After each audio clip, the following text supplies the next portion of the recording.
सभी को जय हिंद जय भारत. संघर्ष हा कसा असतो आणि संघर्ष कसा केला पाहिजे हे आपण आपल्या विद्यार्थ्यांकडून जाणून घेणार आहोत. माझं नाव समर्थ चोपडे. मी इथं वेट लॉससाठी आलेलो आणि इथं यायच्या आधी माझं वेट 94 होतं.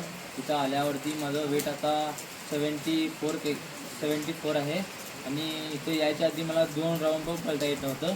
इथं आल्यावरती आता आम्ही अग्निवीरच्या मुलासोबत त्यांना आणि माझं इथं डेली रुटीन सकाळी 20 राऊंड पळत होतो आणि 2 तास पीटी करत होतो. तेच रुटीन संध्याकाळी पण मी फॉलो करत होतो. खाण्यापिण्याची सोय एकदम फर्स्ट क्लास आहे आणि क्लास पण इथे व्यवस्थितरित्या होतात क्लास. आणि ज्यांना कुणाला आपलं स्वप्न साकार करायचं आहे त्यांनी लवकरात लवकर कमांडो करिअर अकॅडमीला भेट देऊन त्यांचं स्वप्न साकार करा. तर समर्थचा संघर्ष तुम्ही जाणून घेतलाच आहात. तर समर्थसारखंच तुम्हाला पण फिट अँड फाईन आणि आपलं स्वप्न साकार करायचं असेल तर तुम्ही लवकरात लवकर कमांडो करिअर अकॅडमीला भेट द्या.